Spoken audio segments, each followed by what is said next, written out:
mostra o Jupyter Notebook, que apresenta ferramentas de ciência de dados que podem ser implementadas usando os conceitos e as técnicas apresentadas nos cursos de Introdução à Ciência da Computação e à Ciência de Dados do IMUSP no primeiro período da disciplina, antes da primeira prova. Então a ideia é mostrar como esses conceitos que foram aprendidos pelos estudantes já podem ser explorados na prática para fazer avaliação, análises em ciência de dados.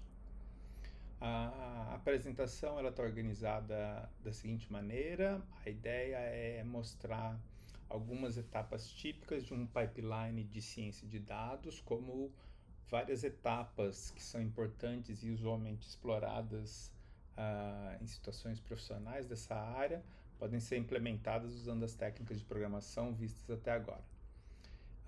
Em um pipeline de ciência de dados, certos conceitos, certas etapas são muito bem marcadas, elas estão comumente presentes em grande parte dos processos de análise, e é isso que a gente vai ver agora. Elas estão listadas aqui, algumas dessas etapas. A gente vai falar um pouco da importância dos conjuntos de dados, são chamados datasets, que é onde começa o processo normalmente, a fonte do dado em si. A gente vai falar do carregamento desses dados por parte dos programas. O termo comumente usado para essa área aí é de data loaders. A gente vai ver a importância da representação dos dados e vai fazer comparações, em particular, de algumas maneiras em que os dados podem ser representados.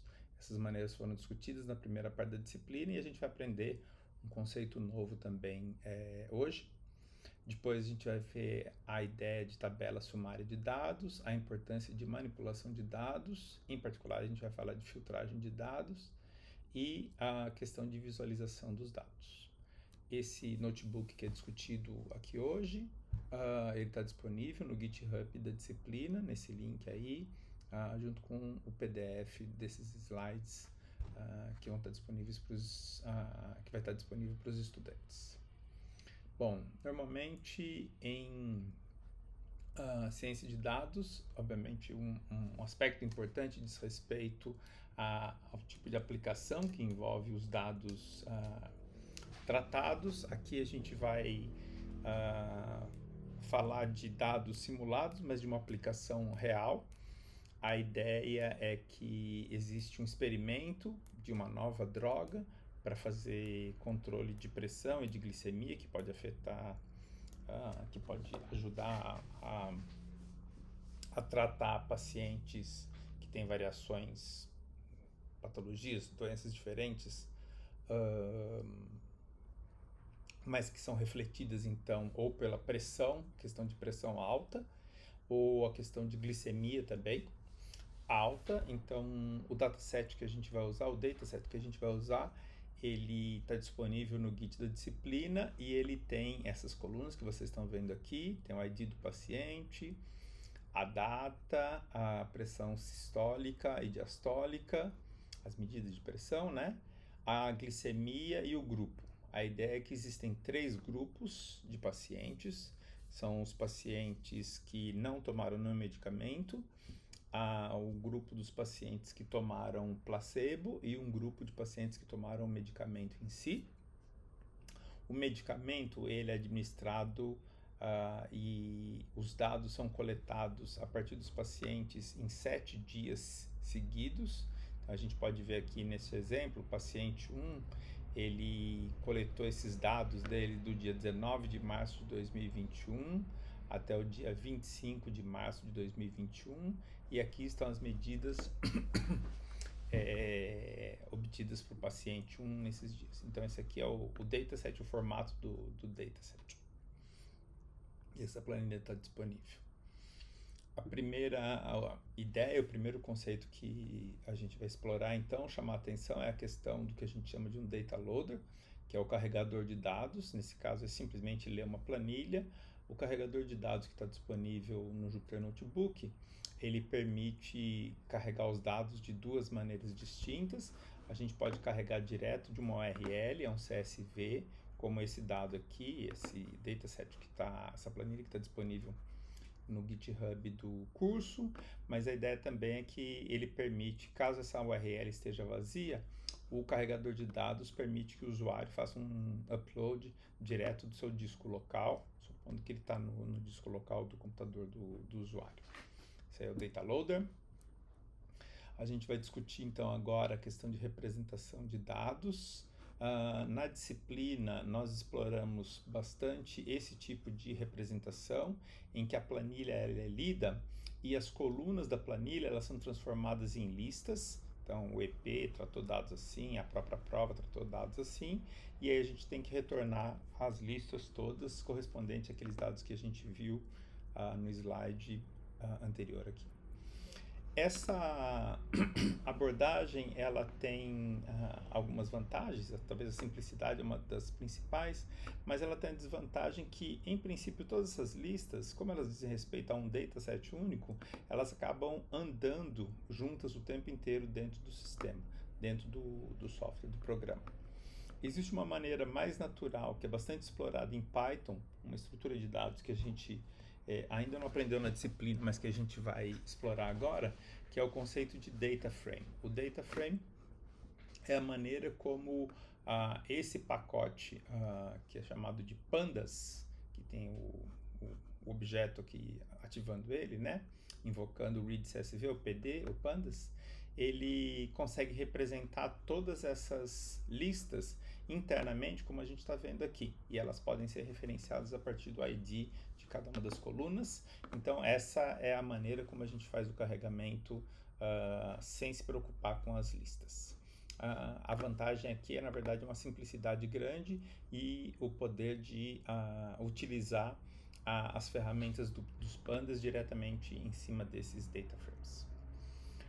Uma vez carregados os dados, uma coisa que o cientista de dados normalmente usa ou procura explorar inicialmente é algum tipo de sumarização para ter uma ideia do que é o dataset. Isso é o que a gente chama uma das ferramentas de tabela sumária de dados, que mostra como se fosse uma foto do dataset. Esse dataset ele é grande, como vocês podem ver, ele tem aquela tabela lá que está aqui, ela tem 2.100 linhas. Isso significa que se você começa a manipular o dataset em si, é muito fácil a gente se perder em complexidade. Por ser uma planilha muito grande, a ideia da tabela sumária de dados é fornecer rapidamente uma visão para o usuário do que está acontecendo naquele conjunto de dados. Aqui a gente pode ver que existem os 3 grupos que eu havia mencionado, medicamento, nada e placebo, que são 100 pacientes para cada um desses grupos, que existem 700 ocorrências para cada um desses grupos, porque são 7 dias para cada um daqueles grupos, e depois a média das diferentes características que são medidas. Então a tabela sumária de dados é como se fosse uma maneira de sumarizar e visualizar rapidamente o que está acontecendo no dataset. Uma característica que é muito comum quando a gente trabalha em ciência de dados é que os dados eles costumam vir com bastante ruído, é muito comum eles estarem ruidosos por diferentes razões, as quais a gente não vai entrar aqui agora. Eu só queria mostrar um exemplo do que é esse tipo de possibilidade. Aqui a gente está vendo certos dados naquelas colunas que claramente fogem demais, são outliers, que sugere-se algum erro nas diferentes medidas. Aqui a gente está vendo, por exemplo, um ano que foi mudado, antes era 2021 e talvez por um erro de digitação virou 2201, então isso aqui obviamente é um erro. A gente vê uma pressão igual a menos 40, a pressão sistólica, a gente vê glicemia menos 40, pressão 620, então esses outliers todos, eles acabam corrompendo as análises estatísticas que a gente faz, e uma manipulação bastante comum utilizada em ciência de dados é a questão de construção de ferramentas de quality control, de controle de qualidade dos dados. Então a gente vai ver como a gente consegue fazer certas filtragens usando as ferramentas que a gente andou estudando no curso, Então, dentro do Jupyter Notebook, a gente vai ver essa ferramenta, essa função aqui, né? Controle de qualidade, que usa essa função critério de qualidade e que exclui dos dados os dados, aquelas amostras cujo critério de qualidade não pode ser verificado. Então, a gente pode estudar essas funções para entender como elas ajudam a filtrar os dados e ter então um dataset que pode ser manipulado mais diretamente pelo cientista de dados. E como vocês estão vendo aqui, essas ferramentas foram construídas usando basicamente ferramentas que foram aprendidas na disciplina até o momento. Então a gente está vendo laços do tipo for, tem o if else, tem definição de funções, tem chamadas de funções, tem critérios compostos e assim por diante. O que acontece é que depois de filtrados os dados, como a gente mostra nesse exemplo, a gente vê que o número de amostras cai simplesmente porque os dados que não verificam o controle de qualidade, eles são excluídos. Nesse caso em particular, do dataset que está disponível para vocês, para os estudantes trabalharem, das 2.100 amostras, quase 20%, então quase 19% das amostras tinham algum tipo de ruído e foram removidas. Aqui está o número dela, 397. Bom, a gente vai fazer um pouco agora a questão de visualização de dados para mostrar como essas ferramentas ajudam os cientistas de dados a interpretar o que está acontecendo nos dados. Uma das ferramentas é essa função de visualização de dados, que faz o que a gente chama de um gráfico de dispersão, né, um scatter plot. Nesse caso, eu estou visualizando a pressão sistólica versus diastólica, e aqui os três grupos estão sendo identificados por cores diferentes naqueles pontos lá, e o que a gente consegue ver aqui é que um agrupamento ele ficou muito misturado aqui, mas o que está acontecendo o que está causando isso é a questão do intervalo dinâmico, né, do plot, ele está muito maior do que os dados por conta daqueles outliers. Vocês estão vendo esses grupinhos aqui, esses pontinhos todos, são ruídos no dado que atrapalham a realização da análise. Então a gente vai ver que a aplicação do controle de qualidade permite melhorar o que está acontecendo ali. Então a gente está vendo esses grupos de outliers, e quando a gente aplica isso também na visualização 3D, lembrando que a gente tem três tipos de características, né? Três características nos dados, que são a pressão diastólica, a medida diastólica, sistólica e também a glicemia. A gente consegue construir, usando ferramentas do Matplotlib, visualizações 3D. O grupo principal está aqui, mas a gente está vendo vários grupos ruidosos em volta que estão atrapalhando a visualização dos dados. Bom, agora eu vou mostrar então o pipeline inteiro montado, né? Daqui a pouco eu mostro o Jupyter Notebook, inclusive. A gente vai ver que a função defmain, que implementa esse pipeline, ela primeiro ativa então o data loader, o carregador de dados. A gente tem uma ferramenta que faz o controle de qualidade. Vocês estão vendo que o carregador de dados ele retorna um data frame diretamente, e o módulo de controle de qualidade recebe esse data frame e gera um data frame limpo, que a gente chama de df ok. Então essa variável aqui. Bom, depois a gente mostra a tabela sumária de dados para o data frame original, que a gente chama de dados crus, né, o raw data, e também para o dado filtrado. Então a função chama para os dois tipos, os dois conjuntos, e depois a gente faz visualização de dados e de histogramas, tanto dos dados originais quanto dos dados filtrados. Então todas essas ferramentas estão disponíveis lá no Jupyter Notebook. Por último, a gente vai ver essa última ferramenta de visualização chamada barras agrupadas. Então o que a gente tem aqui, o processo de filtragem, que fez manipulação nos dados, permitiu a gente eliminar aqueles ruídos todos. Então a gente está vendo a comparação da visualização dos dados sem filtragem e com filtragem, olhando só os dados que fazem sentido, que passam pelo critério de qualidade. Agora a gente tem um dado que é mais fácil de interpretar. Então lembrando aqui que essas bolinhas azuis são correspondentes pacientes, as medidas que os pacientes tomaram medicamento, aí a gente tem o placebo e não tomou nada marcado como amarelo e verdinho, e o que a gente consegue perceber é que os pacientes que tomaram medicamento, eles estão concentrados aqui nas pressões mais baixas, o que sugere, nesse caso aqui, que o medicamento atuou de maneira positiva, né, diminuindo a pressão desses pacientes. E o que a gente vê aqui é uma mistura muito grande dos grupos que tomaram placebo ou que não tomaram nada, a gente não consegue distinguir muito bem o comportamento deles. Então, isso que a gente não conseguia ver aqui no dado não manipulado, por conta dos outliers, agora a gente consegue ver no dado filtrado. A mesma coisa se passa na visualização 3D, os estudantes podem explorar isso daí. E vai acontecer uma coisa parecida nessa outra ferramenta, que é a visualização de histogramas. Então, o que a gente está vendo aqui é o histograma das medidas de pressão sistólica, na fase sistólica e diastólica. A gente está vendo que elas têm uma distribuição parecida com uma distribuição normal, e variando aí de 100 até 140 no caso da sistólica, e de 65 até 100 no caso da diastólica. Aqui eu queria chamar a atenção como é fácil programar usando então essas ferramentas do Matplotlib em conjunto com DataFrames, como é muito simples construir essas visualizações que são muito poderosas a partir diretamente dessas ferramentas do Python que a gente viu, aprendeu na primeira parte do curso.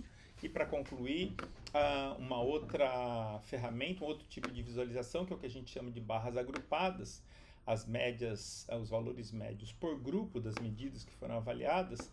Então, o que a gente tem aqui é que as barras azuis correspondem às medidas da pressão da fase sistólica, a laranja da fase diastólica e a glicemia está no verdinho. Aqui a gente tem os 3 grupos, né? Pacientes que tomaram medicamento, pacientes que tomaram placebo, pacientes que não tomaram nada. E quando a gente compara, a gente vê que as medidas médias oriundas, né, das amostras dos pacientes que tomaram medicamento, nesse caso, elas são medidas mais baixas que os outros grupos, placebo e nada. Então, isso aí ilustra como essas ferramentas que a gente aprendeu na primeira parte do curso já permitem fazer análises razoavelmente sofisticadas como essa. O Jupyter Notebook, então, que está disponível para vocês, é esse daqui, ele já está no GitHub. Ele tem uma seção aqui que trata a versão desse problema que caiu na prova, na P1. Então, aqui está a resposta da prova, exatamente o gráfico que a gente viu na P1, mas que tinha uma planilha que era uma planilha simplificada. E a versão completa, que é essa que a gente agora está explorando no curso, com ferramentas mais poderosas, ela tem na parte de análise de dados 2 seções, ela tem uma versão só para ilustrar, usando a representação por listas. A gente vê que as funções, né, elas são mais detalhadas, né? A questão da gente não poder explorar o data frame faz com que o código fique naturalmente um pouco mais intrincado, mais complexo, mas por outro lado, quando a gente explora a ferramenta, a representação diretamente por data frames, que é disponível, a saída do próprio Pandas, o que a gente vê é que a gente consegue produzir muito mais funções, várias funções muito mais poderosas, com código razoavelmente enxuto. Então aqui estão as funções que a gente discutiu, a função de carregamento de dados, a função de a criação de data frame, visualização, histogramas, barras agrupadas, os critérios de qualidade e finalmente a função main, a função main que a gente discutiu agora há pouco, e aqui está a saída dessa função. Então a gente espera que isso aqui mostre como as ferramentas que foram aprendidas na primeira parte do curso, elas já são razoavelmente sofisticadas, permitem construir essas análises razoavelmente sofisticadas.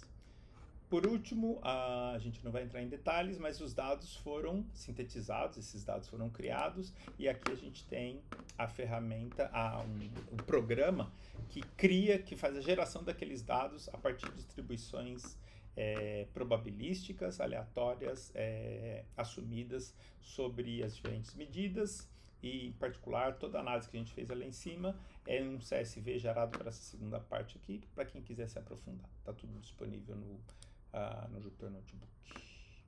E com isso a gente conclui.